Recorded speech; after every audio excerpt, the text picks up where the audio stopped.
नमस्कार दोस्तों, जय माता दी। दोस्तों, मैं हेमलता उपाध्याय आप सभी का अपने चैनल पर बहुत बहुत स्वागत करती हूँ। दोस्तों, सर्वप्रथम आप सभी को मकर संक्रांति की बहुत बहुत शुभकामनाएं। मकर संक्रांति सूर्यदेव की उपासना का पर्व है जो हमें प्रकाश, ऊर्जा और सत्य के मार्ग पर चलने की प्रेरणा देता है।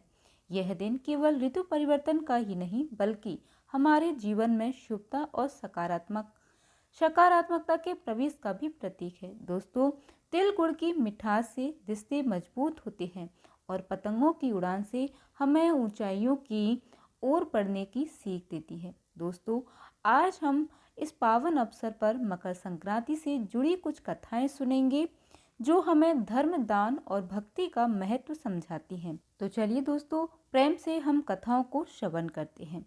गौ माता की कथा। गौ माता की कथा धारणा यह है कि यह कथा एक समय भीष्म पितामह ने युधिष्ठिर महाराज को सुनाई थी।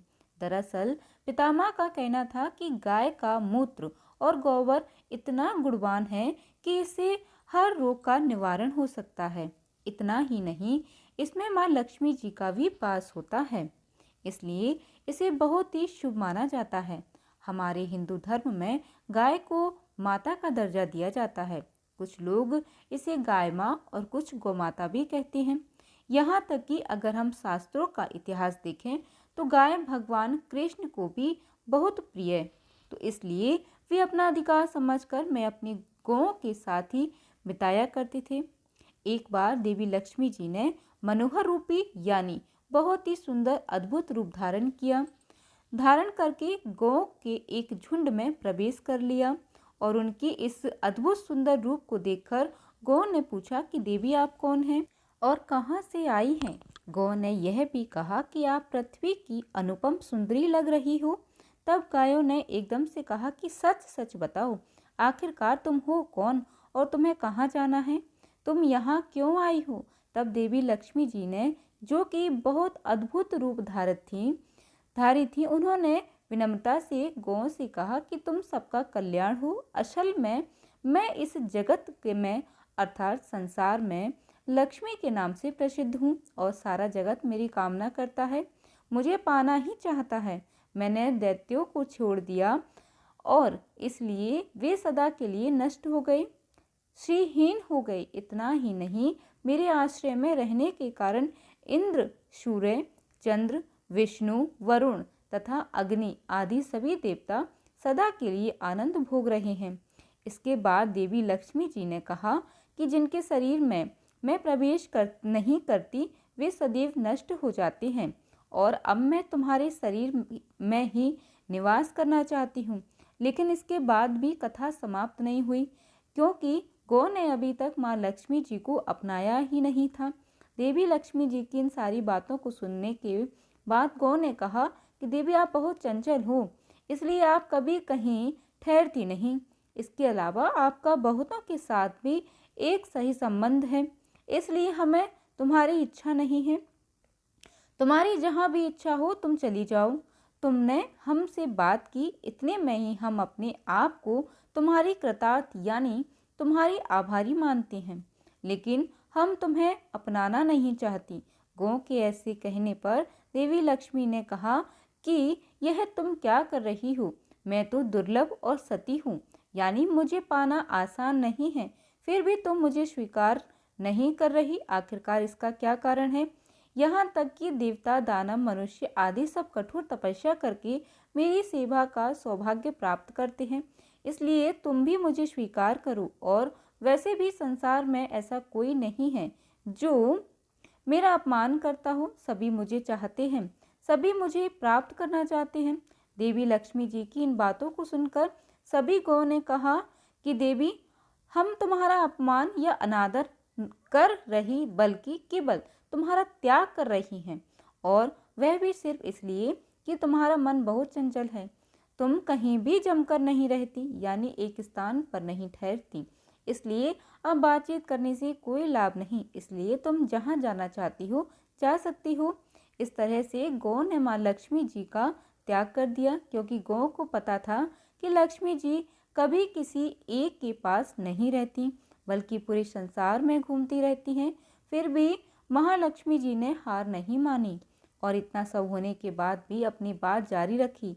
आखिरकार देवी लक्ष्मी जी ने कहा, गो, तुम दूसरों का आदर देने वाली हो और अगर तुमने मुझे भी त्याग दिया तो सारे जगत में मेरा अनादर होने लगेगा, इसलिए तुम मुझ पर भी अपनी कृपा करो। मैं तो तुम सबसे केवल सम्मान ही चाहती हूँ। तुम लोग सदा सबका कल्याण करने वाली पवित्र और सौभाग्यवती हो, तो मुझे भी बस आज्ञा दे दो कि मैं तुम्हारे शरीर के किस भाग में निवास करूं। देवी लक्ष्मी जी के इस तरह आग्रह करने पर गौ ने सोचा कि हर कोई तो देवी लक्ष्मी जी की कामना करता है, उन्हें प्राप्त करना चाहता है, और ये हमारी कामना कर रही हैं, तो गौ का मन भी बदल गया। तब गौ ने कहा, हे अश्विनी, हमें तुम्हारा सम्मान अवश्य ही करना चाहिए, इसलिए अब तुम हमारे गोबर और मूत्र में निवास करो, क्योंकि हमारी यह दोनों वस्तुएं ही परम पवित्र हैं।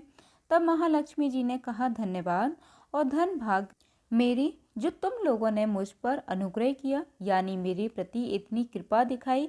अब तो मैं ऐसा अवश्य ही करूंगी। मैं सदैव तुम्हारे गोबर और मूत्र में ही निवास करूंगी। सुखदयिनी गो अर्थात सुख देने वाली गो, तुमने मेरा मान रख लिया, इसलिए तुम्हारा भी कल्याण हो। बस यही कारण है कि गौ माता की इन दो वस्तुओं को लक्ष्मी जी का ही रूप समझा जाता है। बंधुओं, पद्म पुराण के अनुसार गाय के मुख में चारों वेदों का निवास है। उनके सींगों में भगवान शंकर और भगवान विष्णु सदा विराजमान रहते हैं। गाय के उदर में कार्तिकेय, मस्तक में ब्रह्मा जी, ललाट में रुद्र, शिंगों में अग्रभाग में इंद्र, दोनों कानों में अश्विनी कुमार, नेत्रों में सूर्य और चंद्रमा, दांतों में गरुड़ में सरस्वती, अपान में सारे, तीर्थ मूत्र स्थान में गंगा जी, रोम में कूपों में ऋषिगण, पृष्ठभाग में यमराज, दक्षिण पार्श्व के वरुण और कुबेर, वाम पार्श्व में महाबली, यक्ष, मुक्ष के भीतर गंधर्व, नासिका के अग्रभाग में सर्प, खुर के पिछले भाग में अप्सराएं स्थित हैं। भविष्य पुराण, स्कंद पुराण, ब्रह्मांड पुराण, महाभारत में भी गौ के अंग प्रत्यंग में भी देवी देवताओं की स्थिति का वर्णन मिलता है।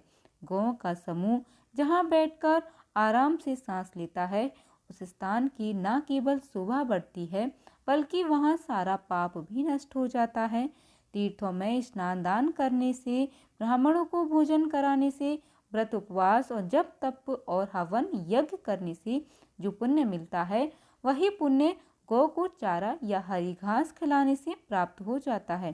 कहते हैं दोस्तों कि जो मनुष्य प्रातःकाल स्नान करके गौ को स्पर्श करता है, वह समस्त पापों से मुक्त हो जाता है। संसार के सबसे प्राचीन ग्रंथ वेद हैं और वेदों में भी गाय की महत्मा और उसके अंग प्रत्यंग में दिव्य शक्तियां होने का वर्णन मिलता है। गाय के गोबर से लक्ष्मी, गौमूत्र में भवानी, चरणों के अग्रभाग में आकाशचारी देवता, ब्रह्मा की आवाज में प्रजापति और तन में समुद्र प्रतिष्ठित माने गए हैं। मान्यता है दोस्तों कि गौ के पैरों में लगी हुई मिट्टी का तिलक करने से तीर्थ स्नान का पुण्य मिलता है।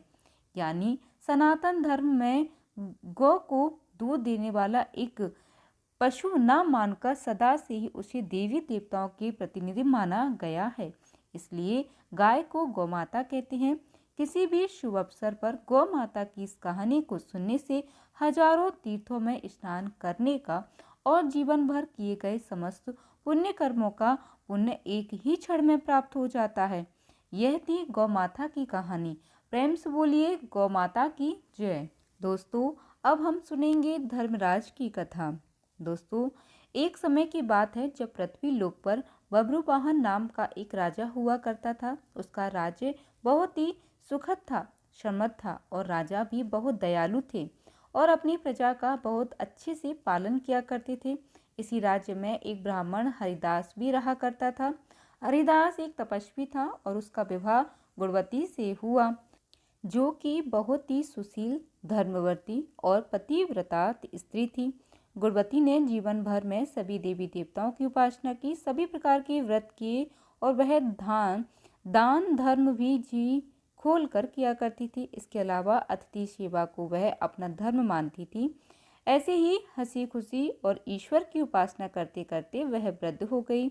जब उसकी मृत्यु हुई तो यम धर्मराज जी के दूत उसे अपने साथ धर्मराजपुर ले गए। यमलोक में सुंदर सिंहासन पर धर्मराज जी विराजमान थे और उनके ही पास में चित्रगुप्त भी बैठे हुए थे। चित्रगुप्त जी के पास ही सभी प्राणियों के पाप पुण्य का लेखा जोखा होता है, जिसके आधार पर ही वे यह निश्चित करते हैं कि किस व्यक्ति को नरक में भेजा जाए और किस व्यक्ति को स्वर्गलोक में भेजा जाए। चित्रगुप्त प्रभु को प्राणियों का लेखा जोखा सुना रहे थे, तभी वहां यमदूत गुणवती को लेकर पहुंच गए। गुणवती होने देखकर थोड़ी भयभीत हुई और मुंह नीचे करके खड़ी हो गई। चित्रगुप्त ने गर्भ के पाप पुण्य का लेखा जोखा निकाला और धर्मराज को बताया। धर्मराज जी ने पूरा ब्यौरा देखा। वे बहुत प्रसन्न हुए, परंतु फिर भी उनके मुखमंडल पर थोड़ी उदासी छाई हुई थी। यह देखकर गुणवती ने पूछा, प्रभु, मैंने तो अपने सारे जीवन में केवल सत्कर्म ही किए हैं, दान पुण्य किया है, व्रत उपवास किए, फिर भी आपके मुख पर ऐसी उदासी छाई है, इसका क्या कारण है? कृपा करके मुझे बताइए। प्रभु, मुझसे कहाँ क्या भूल हुई है? तब धर्मराज जी ने उत्तर दिया कि हे देवी, तुमने सभी देवी देवताओं के व्रत किए, उपासना की है, परंतु कभी तुमने मेरे नाम से कुछ पूजा या पाठ या कोई भी दान धर्म नहीं किया है। धर्मराज जी की यह बात सुनते ही गुणवती क्षमा याचना करने लगी और कहने लगी कि हे प्रभु, मुझे आपकी उपासना के बारे में कुछ भी नहीं पता था। मैं नहीं जानती थी कि आपकी उपासना कैसे करते हैं। कृपा करके मुझे वह उपाय बताइए जिससे कि मनुष्य आपकी कृपा के पात्र बन सकें। हे प्रभु, मैं आपके श्रीमुख से आपकी भक्ति का मार्ग सुनना चाहती हूँ और मेरी यह इच्छा है कि मृत्युलोक अर्थात धरती पर वापस जाकर मैं वापस आपकी भक्ति करूं और सभी मनुष्यों को भी इस बारे में बताऊं। धर्मराज जी ने उसकी विनती सुनकर कहा कि जिस दिन सूर्यदेव उत्तरायण में प्रवेश करते हैं, यानी कि मकर संक्रांति के दिन मेरी पूजा शुरू करनी चाहिए। उस दिन से लेकर पूरे 1 वर्ष तक मेरी पूजा करते हुए कथा सुनना चाहिए और एक दिन भी पूजा या कथा नहीं छूटनी चाहिए। साथ ही पूजा करने वाले व्यक्ति को धर्म के इन 10 नियमों का पालन भी करना चाहिए। पहला नियम है धीरज रखना और संतुष्ट रहना। दूसरा नियम अपने मन को वश में रखना और सभी को क्षमा करना। तीसरा नियम है चोरी या अन्य दुष्कर्म में लिप्त नहीं रहना। चौथा नियम है मानसिक रूप और शारीरिक शुद्धि यानी पर पुरुष या स्त्री पर बचकर रहना। पांचवा नियम अपनी इंद्रियों को वश में रखना। छठा नियम बुरे विचारों को अपने मन में ना लाना यानी कि बुद्धि को पवित्र बनाए रखना। सातवां नियम नित्य पूजा पाठ और दान पुण्य इत्यादि करना। आठवां नियम व्रत करना और व्रत की कहानी सुनना। नवा नियम सच बोलना और सभी से अच्छा और सच्चा व्यवहार रखना, सभी के प्रति एक समान भाव रखना। 10वां नियम है क्रोध ना करना। देवी, धर्म के इन सभी 10 लक्षणों का पालन करते हुए पूरे 1 वर्ष तक मेरी कथा सुनना चाहिए। नियम से कथा सुने, दान पुण्य और परोपकार करें और अगली मकर संक्रांति पर इस व्रत का उद्यापन करें। अपने सामर्थ्य से मेरी एक मूर्ति बनाकर विधि विधान से प्राण प्रतिष्ठा करवाकर हवन पूजन करें और साथ ही चित्रगुप्त जी की भी पूजा करें और काले तिल के लड्डू का भोग लगाएं, ब्राह्मण भोज कराएं और बांस की टोकरी में 5 सेर अनाज का दान करें। इसके अलावा गरीब या जरूरतमंद व्यक्ति को गद्दा, तकिया, कंबल, लोटा या वस्त्र आदि का दान करें। हो सके तो गौदान करें। धर्मराज जी से व्रत की पूरी कथा पूरा विधान सुनकर गुणवती ने फिर से धर्मराज जी से प्रार्थना की और कहा, हे प्रभु, आप एक बार फिर से मुझे धरती पर भेज दीजिए वापस। कृपा कीजिए ताकि मैं धरती लोक पर इस व्रत का प्रचार प्रसार कर सकूं। तब धर्मराज जी ने अपनी सहमति दी। धरती लोक पर गुणवती पुनः जीवित हो उठी। यह देखकर उसके परिजन बहुत प्रसन्न हुए। तब गुणवती ने धर्मराज जी से हुए वार्तालाप के बारे में अपने पति देव को बताया और कहा कि हम यह व्रत अवश्य करेंगे, धर्म के नियमों का पालन भी करेंगे। मकर संक्रांति आते ही गुणवती और उसके पति ने व्रत शुरू कर दिया और पूरे 1 वर्ष के बाद इसका उद्यापन किया। इस व्रत के प्रभाव से उन पर धर्मराज जी की कृपा हुई और उन्हें मोक्ष की प्राप्ति हुई।